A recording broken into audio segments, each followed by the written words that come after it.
जय श्री राम। जय माँ शारदा। श्रावण मास की कृष्ण पक्ष की कामिका एकादशी का महात्म्य हम प्रारंभ करते हैं। कृष्णाय वासुदेवाय हरये परमात्मने प्रणतक्लेशनाशाय गोविंदाय नमो नमः।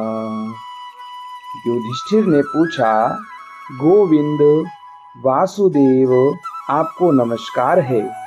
श्रावण के कृष्ण पक्ष में कौन सी एकादशी होती है उसका वर्णन कीजिए।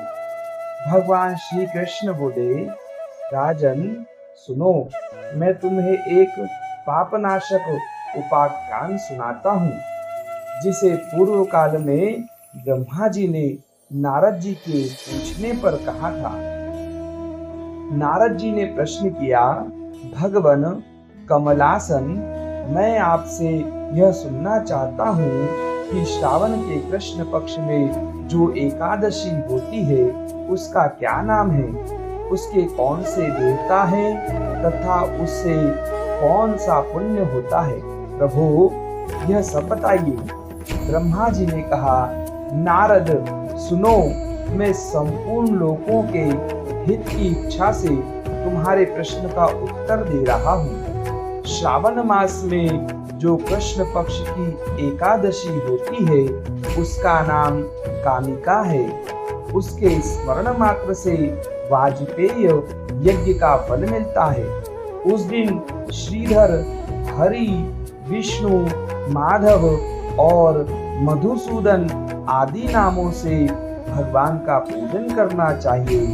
भगवान श्री कृष्ण के पूजन से जो फल मिलता है वह गंगा, काशी, नैमिषारण्य तथा पुष्कर क्षेत्र में भी सुलभ नहीं है। सिंह राशि के बृहस्पति होने पर तथा व्यतिपात और दंड योग में गोदावरी स्नान से जिस फल की प्राप्ति होती है वही फल भगवान श्री कृष्ण के पूजन से भी मिलता है।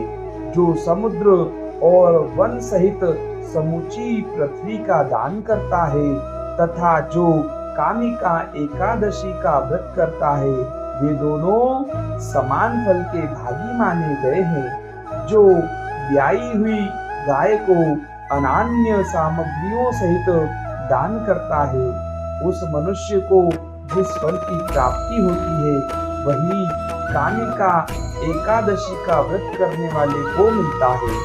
जो नर श्रेष्ठ श्रावण मास में भगवान श्रीधर का पूजन करता है उसके द्वारा गंधर्वों और नागों सहित संपूर्ण देवताओं की पूजा हो जाती है।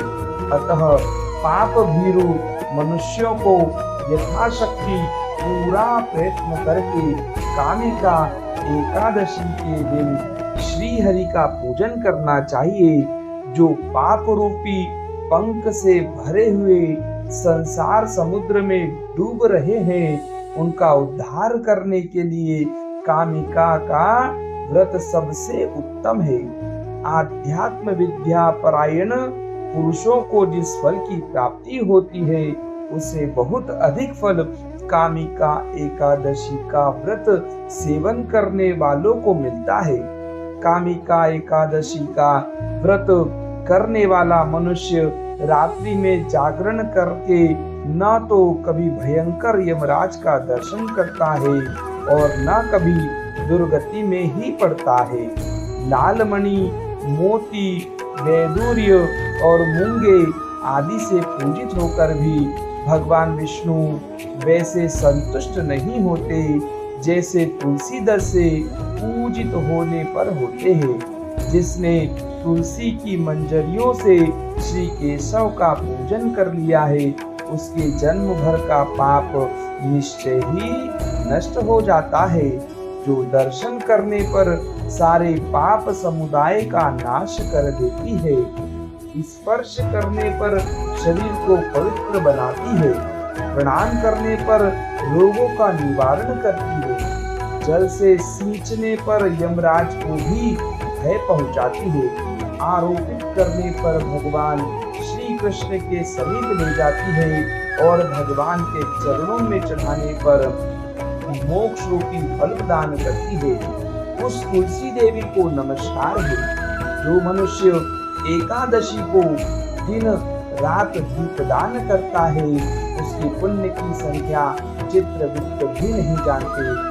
एकादशी के दिन भगवान श्री कृष्ण के सम्मुख जिसका दीपक जलता है, उसके पितर स्वर्गलोक में स्थित होकर अमृत पान से तृप्त होते हैं। घी अथवा तिल के तेल से भगवान के सामने दीपक जलाकर मनुष्य देह त्याग के पश्चात करोड़ों दीपकों से पूजित हो स्वर्गलोक में जाता है। भगवान श्री कृष्ण कहते हैं, युधिष्ठिर, यह तुम्हारे सामने मैंने कामिका एकादशी की महिमा का वर्णन किया है। कामिका सब पातकों को हरने वाली है, अतः मानवों को इसका व्रत अवश्य करना चाहिए। यह स्वर्गलोक तथा महान पुण्य फल प्रदान करने वाली है। जो मनुष्य श्रद्धा के साथ इसका महात्म्य श्रवण करता है, वह सब पापों से मुक्त हो श्री विष्णु लोक में जाता है। बोलो श्री विष्णु भगवान की जय। कृष्णाय वासुदेवाय हरये परमात्मने प्रणतक्लेश नाशाय गोविंदाय नमो नमः। हरे राम राम राम हरे हरे, हरे कृष्ण कृष्ण कृष्ण हरे हरे। गोपाल कृष्ण भगवान की जय। जय श्री राम, जय मां शारदा।